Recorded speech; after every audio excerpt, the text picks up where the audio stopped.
So there is growing concern that masks in schools, well, first of all, it doesn't do anything to slow the spread. It doesn't stop anything, doesn't help anything.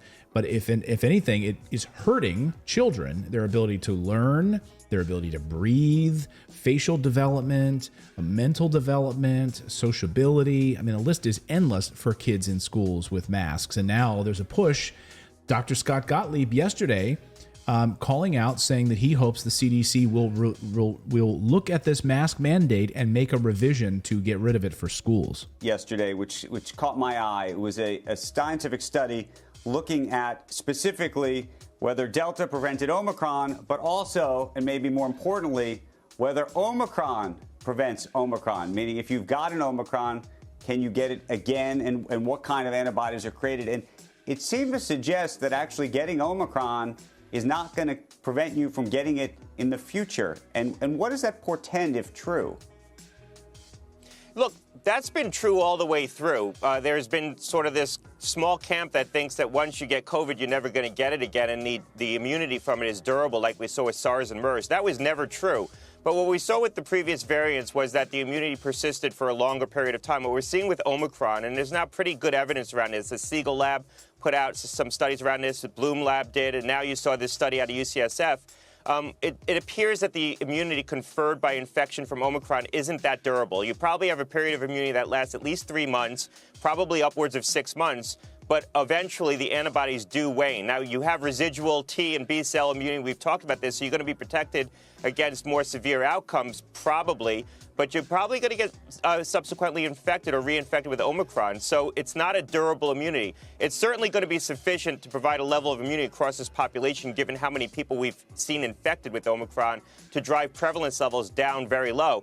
But heading into the fall, we're probably going to need to contemplate revaccination if you want to maintain your immunity. And the best speculation we've seen around why Omicron isn't conferring a more durable immunity is it's more of an upper airway infection. So we see less durable immunities with upper airway infections, and it's less virulent. That since it's a less severe infection, it's not inducing as robust of an antibody response and an antibody-induced immunity.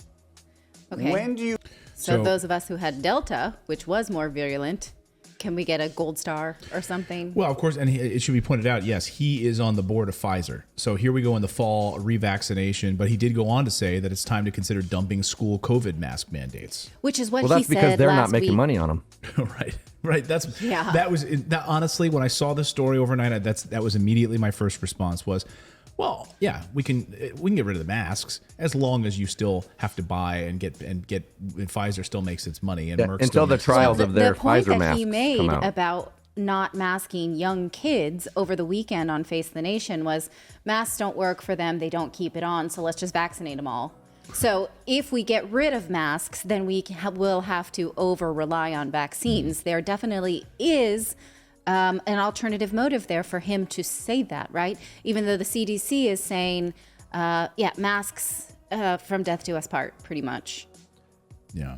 So I was looking for that article that saying what I said, and I found an article from January 12th, 2017, where Dr. Fauci, and this is before any of this, Dr. Fauci said that if there's one message that I want to leave with you today based on my experience is that there's no question that there will be a challenge to the coming administration in the arena of infectious diseases. Like he was predicting. And so if it came from the lab, right, his lab, he's predicting in 2017 that we were going to see a global pandemic and that Trump would have to deal with it. Yeah. And again, so this is all part of this sort of, this idea that it was man-made and we knew it was coming. The reason we knew it was coming is because we were already working on it.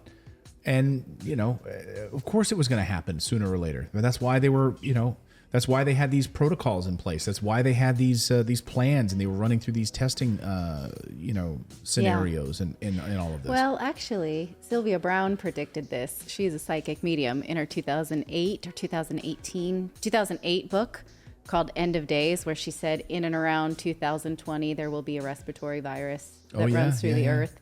So, okay, maybe Dr. Fauci has psychic abilities. Or he just knew something from his own lab that he was working on.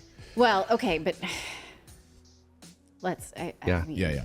I mean, it's conspiracy, but like this, like if you start to put the things together, like is it kind of coincidence that he was at the head of helping the administration when he... And he's also now the highest paid member of the government, by the way. Yeah. You know, so to this point, that my daughter has had respiratory just congestion since my family had COVID in October, and it does not seem to be going away. And I took her to an allergist and I took her to her pediatrician, and they said there's nothing really wrong, it's just continued congestion. So I took her this morning to an acupuncturist who's been treating her for a long time, and she did feel a lot better afterwards. There's a lot of science on the efficacy of acupuncture, but our Western insurance plans don't cover it, so too many Westerners don't have access to it. I do pay out of pocket for it. And he was saying for some people with respiratory, that are prone to respiratory viruses, which she is, she had RSV as a baby, small baby, masks will make it harder for her to breathe. And there is no option right now for her not to have the mask in school, even though she is recovered, not from Omicron, which we're gonna call the COVID light, but from Delta. And I even have the blood work to show it, and I don't know what to do about it. But he said, you know, masks are great for some people who have allergies, who suffer when the spring comes because of reaction to all of these allergens. For some people, it's fine. For other people, it's not. And so now I'm between a rock and a hard place. Like, am I going to be that mom who's going to have to get Mama Bear and say, please look at her blood work, she's suffering, can we do something about it? Or do I wait it out a little bit longer? And it's turning my stomach to know what the right thing to do is. Well, if we have these, government mandates that hopefully are being removed, and a lot of countries now are moving in this direction. The latest is Italy this morning, which is now removing COVID restrictions. Denmark has already removed COVID restrictions. The Netherlands, France is moving in that direction. Finland as well. Let's see, Portugal. Let me see if I pull up Portugal's. Portugal's news this morning, over 8,000 fewer deaths in January than the same month last year. Time to shed restrictions, the experts are saying. They had just had a big election in Portugal where their party, the opposition party, was basically saying, hey, we're done with the pandemic. And they actually got quite a number of votes. A lot of young people were voted for that. And so, it's interesting to see that, well, it's different than 2020. It's different than 2021. Time to end these restrictions. Yeah. I think I might feel differently if my daughter had not already had COVID. But given that she has, is the mask protecting her at school? No. Right? Does it protect other people? Perhaps. But social distancing measures are still in place. So what is the right thing to do to advocate for my child? I'm not asking you. I'm telling you that I'm... Right. I appreciate your comments, but I'm just telling you my own conundrum. So I don't really want your advice, but I do, but I don't, but I do.